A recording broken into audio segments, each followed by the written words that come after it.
Hello friends, my self doctor Aman Soni. I wish कि आप सब लोग अच्छे होंगे। फ्रेंड्स, काफ़ी बार ऐसा होता है कि आप अपने दांत के दर्द से रिलेटेड कोई प्रॉब्लम लेकर के अपने डेंटिस्ट के पास में जाते हैं और आपके डेंटिस्ट आपको आरसीटी की सलाह देते हैं, मतलब रूट कैनाल ट्रीटमेंट की सलाह देते हैं। तो क्या होता है root canal treatment? Root canal treatment को हम सामान्य भाषा में यह भी जान सकते हैं कि रूट कैनाल ट्रीटमेंट मतलब दांत की नस का इलाज। दांत के अंदर कुछ नसें होती है जो इन्फेक्टेड हो जाती है और उनके इन्फेक्शन हो जाने के कारण, इन्फेक्टेड हो जाने के कारण आपके डॉक्टर आपको दांत की नस के इलाज की सलाह दे सकते हैं, मतलब आरसीटी की सलाह दे सकते हैं। तो काफ़ी बार डेंटिस्ट आपको रूट कैनाल ट्रीटमेंट की सलाह क्यों देते हैं?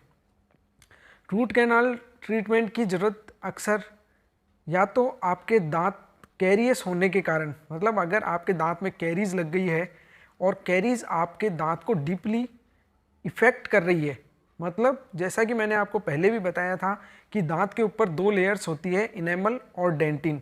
अगर इनेमल और डेंटिन दोनों को कैरीज इफ़ेक्ट कर चुकी है और फिर कैरीज आपके पल्प तक पहुंच रही है, मतलब आपके पल्प को इफ़ेक्ट कर रही है, तो फिर उसके अंदर बैक्टीरियाज पहुंच जाएंगे और बैक्टीरियाज आपके दांत की नसों को इन्फेक्ट करेंगे।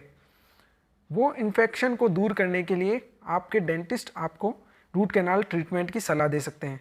उसके अलावा एक दूसरा कारण और मुख्य कारण ये भी है कि काफ़ी बार कई लोग गलत तरीके से ब्रश करते हैं तो दांतों के ऊपर का इनेमल और डेंटिन हट जाता है, जिससे दांत काफ़ी सेंसिटिव हो जाते हैं या फिर उनमें दर्द होने लग जाता है।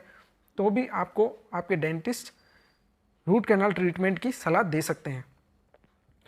उसके अलावा और भी कई कारण हैं जिनकी वजह से रूट कैनाल ट्रीटमेंट की ज़रूरत पड़ सकती है। तो क्या है रूट कैनाल ट्रीटमेंट और किस तरीके से रूट कैनाल ट्रीटमेंट होता है, ये मैं आपको बताता हूँ। उसके लिए डेंटिस्ट आपको एक सुन का इंजेक्शन लगा सकते हैं, मतलब एक लोकल एनेस्थेसिया लगा सकते हैं, जिससे आपका वह दांत और उसके आसपास का एरिया सुन्न हो जाएगा।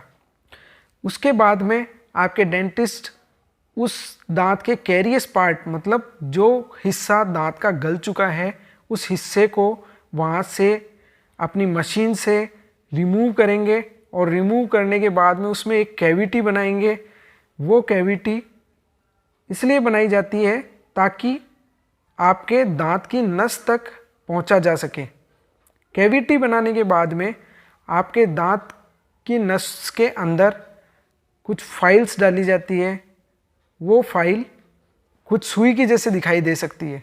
वो उस फाइल को डाल करके आपके दांत की नसों को साफ़ किया जाता है और साफ़ करने के साथ साथ उसे इरिगेट करा जाता है कुछ मेडिसिन से।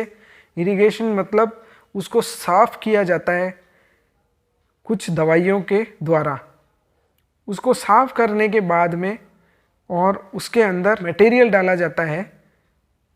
उस मटेरियल से उस दांत की नस को पूरा भर दिया जाता है। उसके बाद में उसमें कोई अच्छा फिलिंग मटेरियल डाल करके और उसे हमेशा के लिए बंद कर दिया जाता है। ये root canal treatment normally 3 sitting का होता है। फ्रेंड्स, ध्यान रहे कि हमेशा रूट कैनाल ट्रीटमेंट करवाने के बाद में उस दांत के ऊपर एक क्राउन ज़रूर से लगवाएं, क्योंकि रूट कैनाल ट्रीटमेंट करवाने के बाद में दांत ब्रिटल हो जाता है, मतलब उसके टूटने के चांसेस ज़्यादा हो जाते हैं। काफ़ी बार बहुत से लोग ऐसे होते हैं जो कि अपने दांत का रूट कैनाल ट्रीटमेंट करवाने से बचने के लिए अपने दांत को निकलवा भी लेते हैं।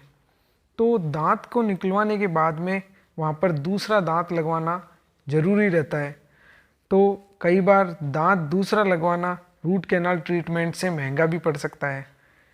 तो मेरी सलाह तो यही है कि हर एक दांत अनमोल है। उस दांत को बचाने के लिए आप, अगर उस दांत का पॉसिबल ट्रीटमेंट हो पा रहा है और वो दांत बच सकता है, तो आप उससे ज़रूर से बचाएं। और अगर आपको मेरा वीडियो पसंद आया हो तो उसे लाइक करें, शेयर करें, सब्सक्राइब करें। और अगर कोई क्वेरी हो, किसी भी तरह का आपको कुछ मुझसे पूछना हो, तो आप मुझे कमेंट सेक्शन के अंदर पूछ सकते हैं। Thank you so much.